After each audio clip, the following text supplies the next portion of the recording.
Hello everyone, welcome to PA Commerce classes. How are you all? I hope you all are doing well. So आज के video में हम discuss करने वाले हैं Stolper Samuelson theorem, Rybczynski theorem and Metzler paradox के बारे में। साथ ही ये भी डिस्कस करेंगे इनसे क्वेश्चन कैसे पूछे गए हैं। सो स्टार्ट करते हैं स्टोपलर सैमुअल्सन थ्योरम से। स्टोपलर सैमुअल्सन थ्योरम क्या है, ये किसकी बेस पर बनाई गई है? Stolper Samuelson theorem is a basic theorem in Heckscher Ohlin trade theory. अब हमने हेक्सचर-ओहलिन ट्रेड थ्योरी भी पढ़ी है। इससे पहले हमने इंटरनेशनल ट्रेड थ्योरीज को भी पढ़ा था, जिसमें एक फैक्टर एंडोनमेंट की थ्योरी आई थी, जो किसने दी थी? हेक्सचर-ओहलिन ने दी थी।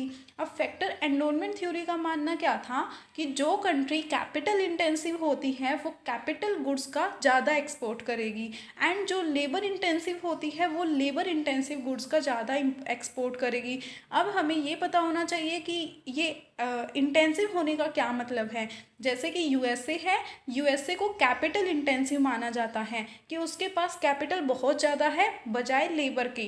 एंड इंडिया की अगर हम बात करें तो इंडिया को लेबर इंटेंसिव माना जाता है। सो ये होता है capital intensive and labour intensive. अब फैक्टर एंडोनमेंट थ्योरी मानती थी कि जिसके पास मतलब आपके पास, आपके कंट्री के पास जिसके सोर्स ज़्यादा हैं, जो फैक्टर ज़्यादा हैं, आप उनसे ही बनी गुड्स को ज़्यादा एक्सपोर्ट करोगे, और जिन फैक्टर की आपके पास कमी है उनका आप इंपोर्ट करोगे। अब उसी की बेस पे जो है कि थ्योरम बनाई गई है, सैमुअल्सन थ्योरम। अब ये क्या कहती है? ये डिस्क्राइब करती है relationship between relative prices of output and relative factor rewards, specifically real wages and real returns of capital. इसमें जो इम्पोर्टेंट बात है वो याद कर लेते हैं। इसमें जो कैपिटल अबंडेंट फैक्टर हैं, अगर इंटरनेशनल ट्रेड करते हैं तो कैपिटल अबंडेंट फैक्टर को गेन होता है, एंड जो स्कैर्स फैक्टर होते हैं उनको लॉस होता है। लेकिन अगर टैरिफ इम्पोज कर दिए जाए उस कंट्री में तो इसका रिवर्स हो जाएगा। जो अबंडेंट फैक्टर्स थे वो लॉस में जाएंगे, एंड जो स्कैर्स फैक्टर्स थे वो गेन में जाएंगे।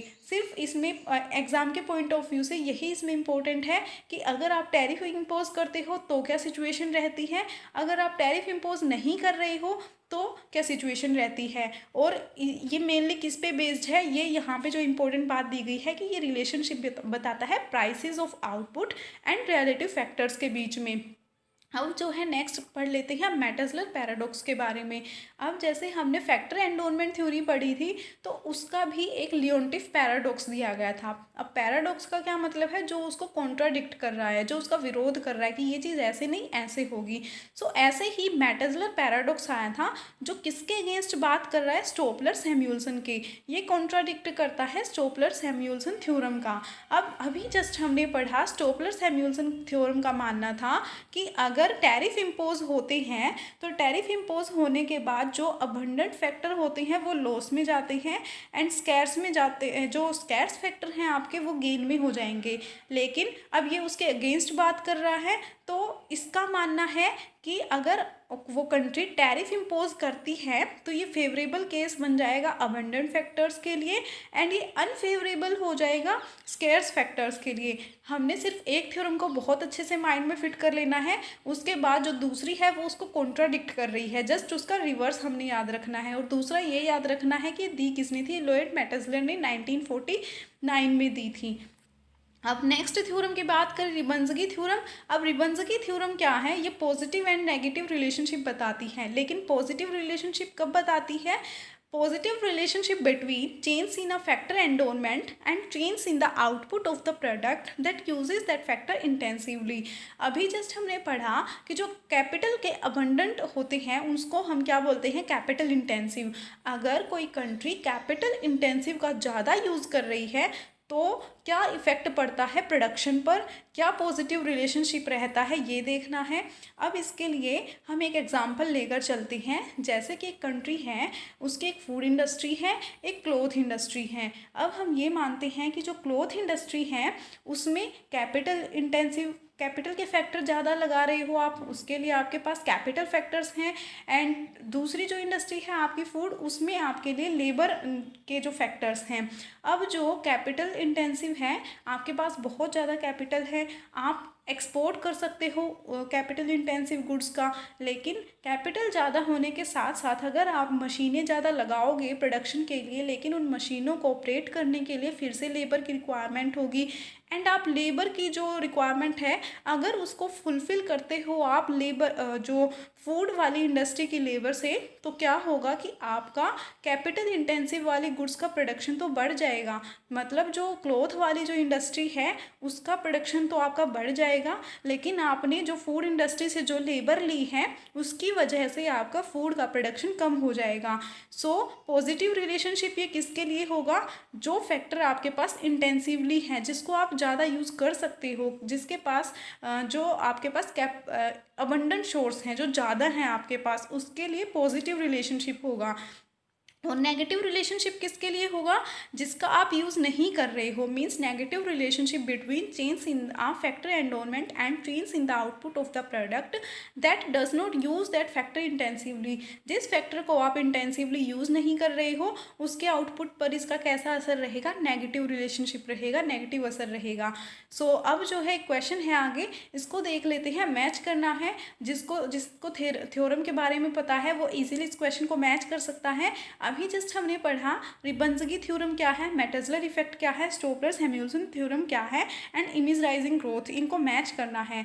अब रिबंजगी थ्योरम क्या था, अब रिबंजगी थ्योरम जो है हमने अभी जस्ट एग्जांपल लिया क्लॉथ का एंड फूड का, तो किस पे इफेक्ट आ रहा था, पॉजिटिव एंड नेगेटिव रिलेशनशिप बता रहा था आउटपुट का। दूसरा जो प्रोडक्ट है आपका प्रोडक्शन, उसके प्रोडक्शन पर पॉजिटिव एंड नेगेटिव इफेक्ट को बता रहा था। तो जो रिबंजगी थ्योरम है वो किससे मैच करेगा, the effect of factor growth on production and growth, B से मैच करेगा। एंड जो मेटेजलर इफेक्ट है, मेटेजलर इफेक्ट जो है किसको कॉन्ट्राडिक्ट कर रहा था, स्टोपलर-सैमुएल्सन थ्योरम को। सो ये किससे मैच करेगा, the effect of tariffs on domestic prices, क्योंकि जस्ट अभी हमने पढ़ा मेटेजलर पैराडॉक्स क्या होता है, फेवरेबल होता है अबंडेंट फैक्टर के और अनफेवरेबल होता है स्कैर फैक्टर के। और ये किसको कॉन्ट्राडिक्ट करता है, स्टोपलर-सैमुएल्सन को। अब नेक्स्ट क्या गिवन है, स्टोपलर-सैमुएल्सन थ्योरम। सो स्टोपलर-सैमुएल्सन थ्योरम जो है मैंने बोला था कि ये चीज़ इंपॉर्टेंट है, ये किस पे इफेक्ट बताती है, the effect of tariff on factor prices.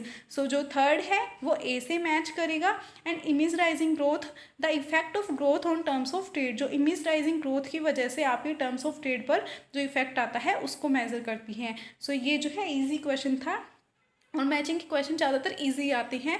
So next question है, Stolper Samuelson theorem postulates that the imposition of tariff by a nation causes the real income of the nation. हमने स्टोपलर-सैमुएल्सन थ्योरम के बारे में पढ़ा। अब स्टोपलर-सैमुएल्सन theorem में अगर हम टैरिफ इम्पोज करते हैं तो क्या इफेक्ट आता है कि जो अबंडेंट सोर्स होते हैं आपके वो लॉस में जाएंगे और जो स्कैर्स फैक्टर हैं वो आपके गेन में जाएंगे। लेकिन अगर आप टैरिफ इम्पोज नहीं कर रहे हो तो क्या हो जाएगा, आपके जो अबंडेंट फैक्टर हैं वो गेन में जाएंगे और जो स्कैर फैक्टर हैं वो लॉस में जाएंगे। सो यहाँ पे टैरिफ इम्पोज करने की बात की गई है। टैरिफ इम्पोज होने के बाद क्या होगा, आपके स्कैर फैक्टर गेन में जाएंगे, वो राइज हो जाएंगे। सो आंसर यहाँ पे डी होगा। एंड जो पिछला क्वेश्चन था उसमें भी डी आंसर होगा। मैचिंग वाले क्वेश्चन में भी डी आंसर है एंड इसमें भी आंसर डी हो जाएगा, क्योंकि जो स्टोपलर-सैमुएल्सन थ्योरम है उसका मानना ये है कि अगर आप टैरिफ इम्पोज कर दोगे तो वो किसके लिए फेवरेबल हो जाएगा, स्कैर सोर्सेज के लिए हो जाएगा, स्कैर फैक्टर राइज हो जाएंगी। सो आज के वीडियो में इतना ही, नेक्स्ट हम करेंगे नेक्स्ट वीडियो में। So thank you so much, have a bright future.